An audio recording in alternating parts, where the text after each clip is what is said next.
Welcome back to News Talk and our conversation this time with the newly sworn-in Chief of Police in Prince George's County, Chief Hank Stawinski, and Assistant Prince George's County Police Chief Hector Velez. Good to have them here and you there. Phone lines open so that you can join the conversation, and we hope you will. Those of you watching a little bit past 11:40 on this Wednesday morning can join the conversation at our number at the bottom of the screen, 703-387-1020. Really, this is a great opportunity for you to talk one-on-one with the top law enforcement official and Assistant Chief Velez in Prince George's County. So do take advantage. 703-387-1020 being our number here, and I pledge we'll go to the phones as your questions and comments come in. Given the geographic size of the county, very large county, and you preside over a growing county in terms of population, is the force at close to 1,700 sworn officers where you want it to be? No. Right now we sit at 1,696. We're getting ready to start a new academy class in April. The goal over the next 3 years is to grow the department to approximately 2,000 officers. Right now, what we're doing, Bruce, with the support, full support of the county executive and the county council, is we are using the existing cadre of officers and overtime to create functionally an additional 200 to 300 officers through overtime enforcement programs. That is a great way to deal with problems in the short term, but it's what I call extraordinary efforting, because it involves the officers themselves coming back after their shift and working for 2 or 4 or 6 hours and doing that consistently over time. And that takes away from family time. It takes away from other activities. It's a good thing after policing for 10 or 12 hours to take a break. One of the things we put in terms of policy in place a few years ago was you can't work more than 16 hours in a day under any circumstance unless it's a real emergency, because people need 8 hours of downtime. What we do with an additional 300 officers, give or take, is reduce the ask in terms of overtime hours from the officers, and we do with ordinary effort on regular scheduled tours of duty the same enforcement, and that's a better product for the department. It's a better product for the men and women of the department, and the community gets the benefit of having officers who are fresh and engaged, but also doing the extra things that we're doing now with overtime as part of their regular duties. In terms, Chief Velez, of who's going to be in those upcoming recruit classes, do you make a special effort to recruit within the county? Do you make a special effort within certain communities? Where does history show your best recruits come from? Absolutely, we do. What we look at is ensuring that our force is diverse and that it represents the community. So when we go through and we look at these applications, we're looking for those that are from within the county. We're looking at those that we believe are best to serve the agency and the residents of Prince George's County. The last time you were here, Chief, we talked at length about a story that had just broken involving a volunteer at a school in the county who horrifically is accused of having videotaped children doing, in situations that they should not have been in. What can you say to us by way of update in terms of reminding parents of whatever, trying to find all the victims, all the young people who may have been victimized in this case? What, if any, update is there? Well, there's really no new additional information in terms of the investigation. I'd like to thank the U.S. Attorney Rod Rosenstein. I'd like to thank our State's Attorney Angela Alsobrooks. Federal indictments have been handed down now for Mr. Carraway. The message to parents, however, needs to continue, and that message is simply, and I've said it a couple times now, you need to be nosy with respect to what your children are involved in. There are a lot of apps out there that offer them avenues of discourse with different kinds of people, and not everybody out there is looking out for their best interests. We have an individual in Ms. Carraway who all indications are deliberately manufactured trust, but it was a false trust in order to have access to these victims. The applications on smartphones and the interactions with young people, those have to be watched, and again, parents, I'm imploring you to be nosy with respect to what your children are doing, and ask the question of, how does someone have access to my child? What are you doing on that smartphone or on that computer? And constant vigilance, because if it wasn't for a concerned person saying, I see material here that is of concern to me, this may still be going on. Which is horrifying. Indeed. parents are so busy with all the traditional things parents have always done that to add this other responsibility probably seems like a lot. And yet we know there are things out there today that every kid is talking about and is knowledgeable about, and parents often know next to nothing. So a real disconnect, but it's one that can't persist given how high the stakes are. That is correct. Parents have to educate themselves. They cannot remain in the dark ages, and unfortunately, that's what happens. Is we have parents that will ask their children how to operate a certain app. Parents also need to question their children. They need to be aware of what they're doing with their phones. Oftentimes you hear, well, my son or my daughter, they're very good at, not being in touch with others or strangers. But what they don't realize is that these people that prey on kids are very, very knowledgeable about how to go about breaking down barriers and gaining trust. And that's just the scary part of it. And if I can offer this from our side, what we're doing tomorrow with Ms. Parker is a training for the entire command staff on how some of these applications work, how you access them, what you can do with them.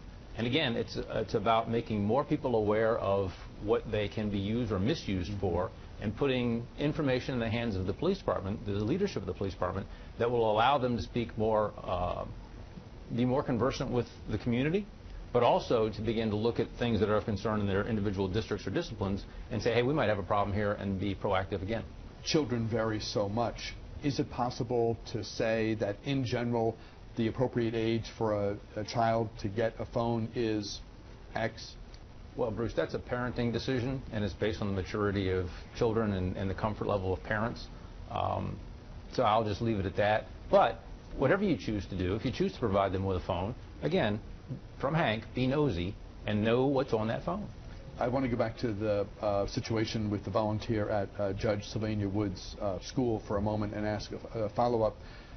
How was a member of the media able to get into the jail and interview the accused in this case? Well, was that something that bothered you and could impact the prosecution going forward? It bothered me to the extent that we're in the middle of, at that point, a developing investigation that has tentacles throughout the community, and information was spreading quickly. Some of it was correct, some of it was incorrect, and that really jeopardized our efforts in conjunction with the Federal Bureau of Investigation and the State's Attorney's Office.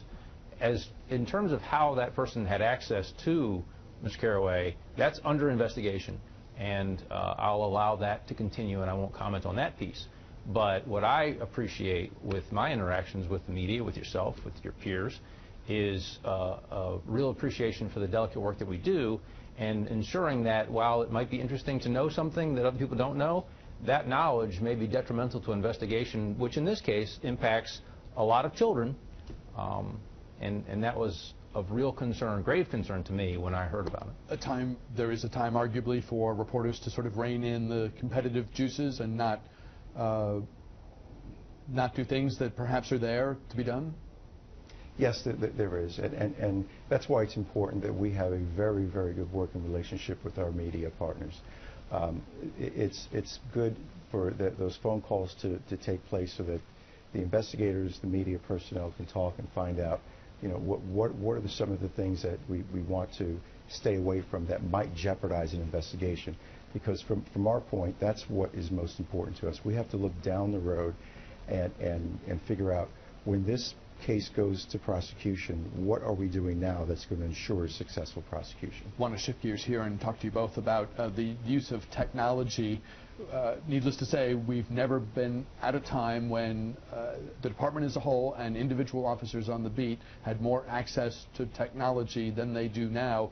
What excites you most about body cameras, about the laptops that are ubiquitous now in police cruisers, and all the different technology that you use to solve crimes and seemingly every other aspect of your work? What excites you the most? What would us as observers of your work benefit from knowing about the most? Well, I'll start, and then I'll ask Hector if he has any thoughts. The most exciting part of it is the ability to move the department in real time, because the information flows that quickly.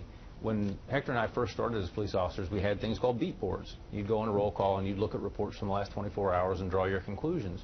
With our new in-car computers, with the new record management system, we now have the ability to broadcast that information in almost real time. So as soon as a car is reported stolen, or let's say a car is taken by force, now we have every officer who's working looking for that car immediately.